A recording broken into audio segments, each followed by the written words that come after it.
الثاني من القسم الرابع بقوله أو كان كثيرا فتغير يسيرا أو كثيرا. والكلتان 500 رطل بغدادي تقريبا في الأصح.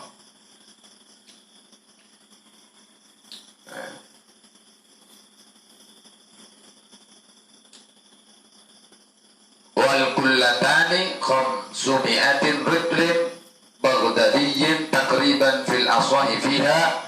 ورطل البغدادي عند النووي atau indan Nawawi 128 dirhaman wa 4 asba'i dirhamin, ya, wa 4 asba'i dirhamin. Kalimat ini coba jelaskan mengenai tentang perkara-perkara yang menjelaskan tentang air banyak, ya, air banyak. Ya, coba jelaskan mengenai tentang air yang banyak. Yang barusan dalilnya saya sebutkan, o asalil qismi tsani minal qismi rabi bi qawli aw kana katsira ilairi. Selesai ini coba dijelaskan mulai dari awal supaya ingat kajian-kajian yang sebelumnya. Paham ya? Coba Sandi baca, berdiri.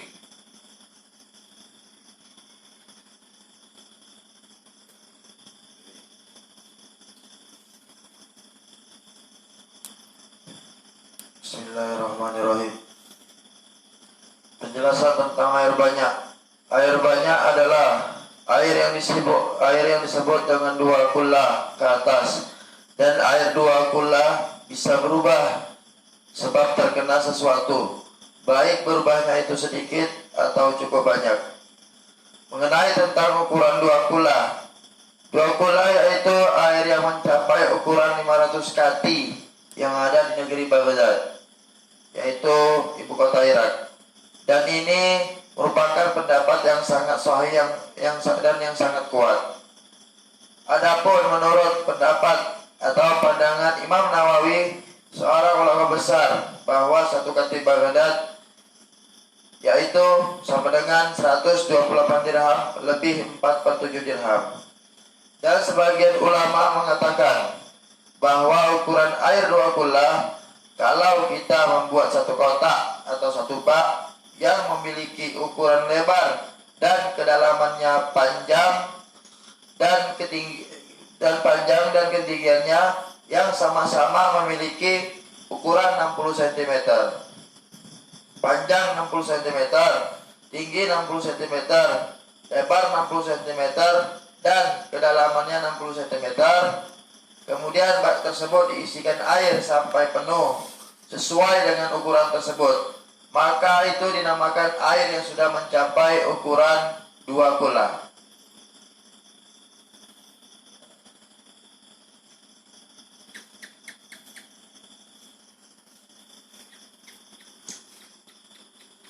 Nah, biar nyambung mengenai tentang penjelasan kitab Ahkamit Taharah. Ya. Apa yang barusan dijelaskan dengan Sandi itu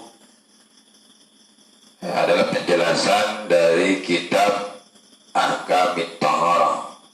Ya. Ahkamit Taharah. Nyambung itu nanti. Nah, supaya nyambung dengan apa yang barusan dijelaskan oleh Sandi ini, coba hasil dari apa yang sudah dijelaskan, apa yang sudah dipaparkan, hasil dari catatan-catatan, coba kamu sebutkan, ya, tentang al-miyahu allati yajuzu ayyasiru tathhir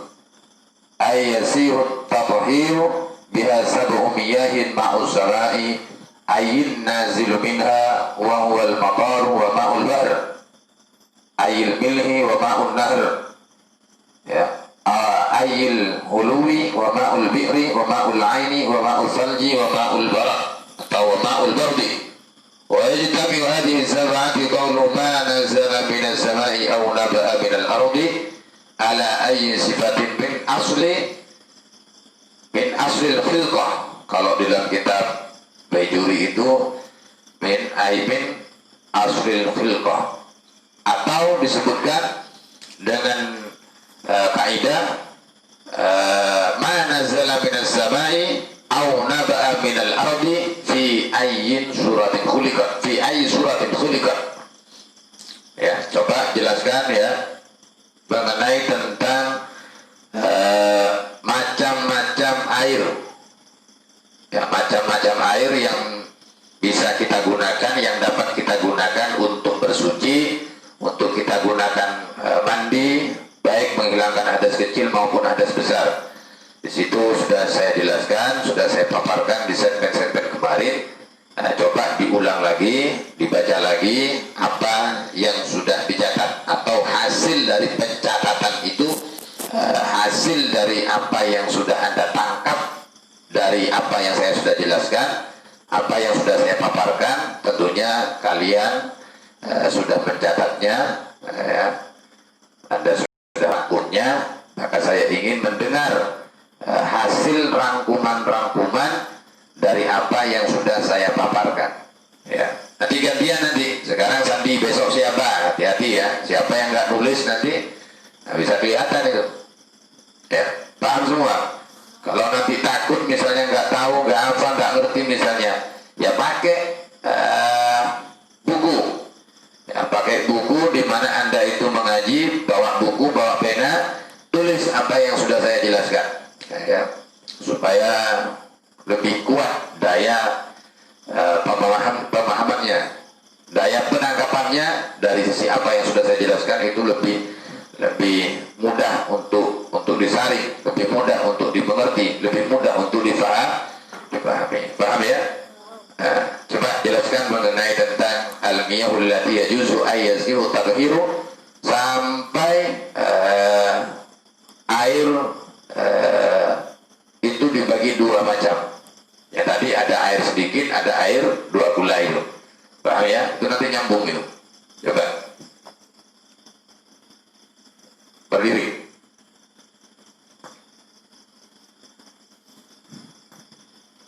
Bismillahirrahmanirrahim. Penjelasan yang pertama tentang air yang dianggap suci, yang sah untuk digunakan bersuci. Itu ada 7 macam air. Yang pertama air hujan, yang kedua air laut atau air asin, yang ketiga air sungai atau air tawar, yang keempat air sumur, yang kelima air sumber, yang keenam air es atau air salju, dan yang ketujuh ada air embun.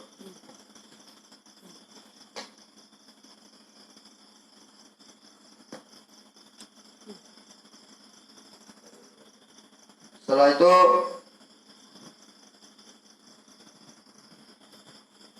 air yang dianggap susah yang bisa dipakai untuk bersuci itu dibagi menjadi 4 bagian.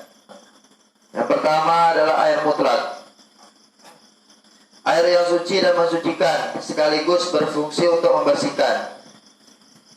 Kepada perkara-perkara yang lain, menggunakan air tersebut tidaklah makruh untuk menggunakannya.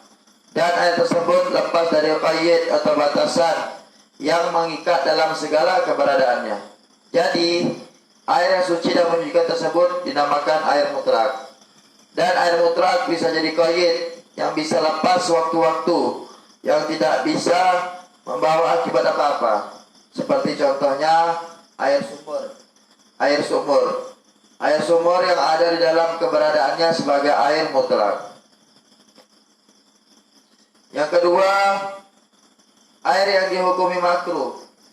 Air yang dihukumi makruh adalah air suci yang menyucikan, akan tetapi makruh untuk menggunakannya pada anggota-anggota badan, tetapi tidak makruh apabila digunakan untuk menyucikan pakaian. Seperti contoh air yang dipanaskan karena sebab sengatan teriknya matahari, Adapun penjelasan-penjelasan secara konkret mengenai penggunaan air yang dihukumi secara makruh bisa kita pelajari dan bisa kita pahami bersama-sama melalui pendapat ulama seperti halnya pendapat dari Imam An-Nawawi.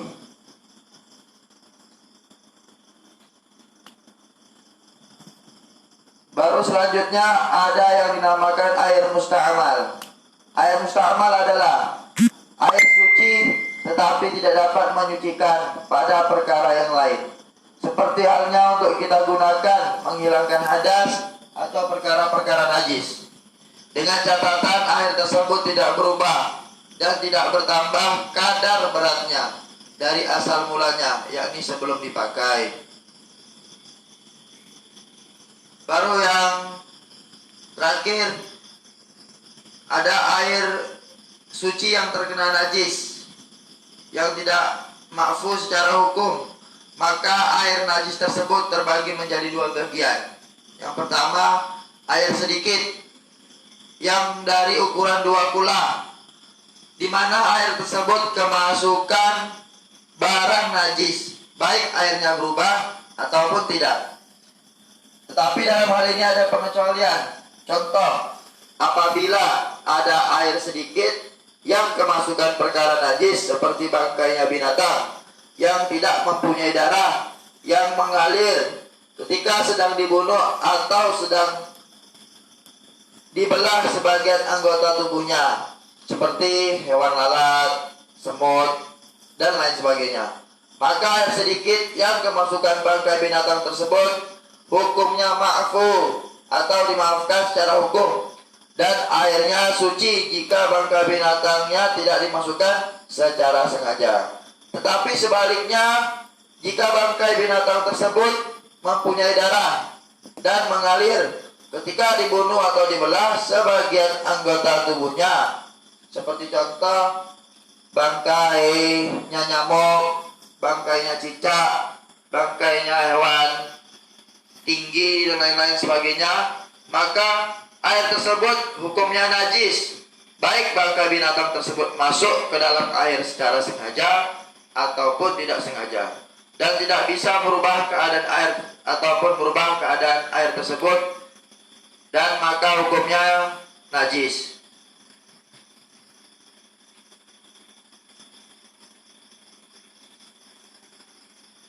Dan ada pula namanya yang kedua, air banyak.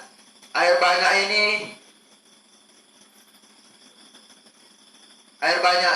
banyak ini tadi sudah dijelaskan, yaitu air yang lebih dari 2 kula ke atas.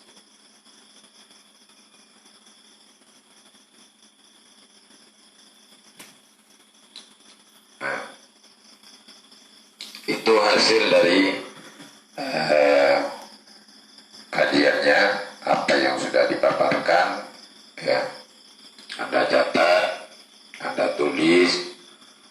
Nanti kalau ada kekurangan perlu dievaluasi, perlu dibetulkan. Paham ya? Ya paham.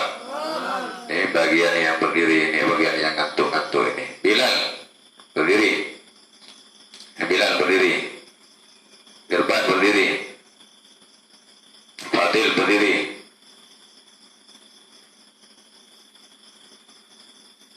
Di belakangnya siapa ini? Bayu. Hah? Bayu berdiri. Ayo berdiri. Amin berdiri. Andi berdiri.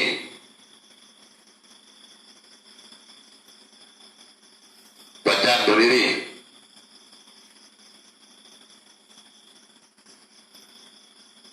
Putra berdiri. Baim berdiri. Dah. Anda yang mendengarkan, saya yang menjelaskan, Anda yang mendengarkan. Kemudian diulang lagi, dijelaskan dari awal sampai akhir oleh teman Anda, ya, Sandi. Ini ada yang bengong, ada yang ngantuk, ada yang gini. Ya, Anda tidurnya jam berapa ya? Saya kadang tidur jam 2, tidurnya jam 1. Maka tadi malam 2 hari yang lalu nggak tidur, masih bisa melek, masih tahan nih, kedua mata saya ini masih bertahan, masih bisa bertahan, tidak ngantuk. Anda tidurnya awal, jam 11, jam 10, udah berulang kali. Nanti dilihat itu, ibunya, bapaknya itu nonton. Ya mas, ya, sengaja memang untuk dibuat dokumentasi program apa yang berjalan di waktu subuh hari Senin, ya. Dokumentasi ini Anda akan dilihat oleh kedua orang tuanya. Mana anak saya? Ngaji enggak anak saya? Gimana etika anak saya ketika mengaji? Tidur enggak? Khusyuk enggak? Konsentrasi enggak? Nyatat enggak? Mendengarkan enggak? Itu nanti kan disediakan. Besok giliran siapa yang akan saya tanyakan itu? Besok giliran siapa yang akan saya tanyakan, dan siapa yang tidur, yang ngantuk ketika mendengarkan penjelasan dari temannya. Paham semua ya? Paham semua? Jawab yang kompak. Paham semua? Lagi yang kompak. Paham semua? Ya. Ingat-ingat. Ya. Disiapkan bukunya, disiapkan penanya, catat apa yang perlu dicatat. Kita tutup dengan doa kafaratul majlis. Subhanakallahumma. Lagi baca pertama.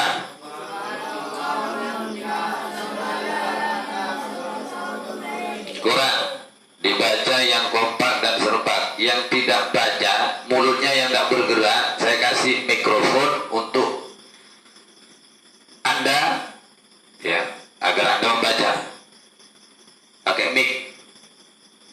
Coba baca yang kompak serempak.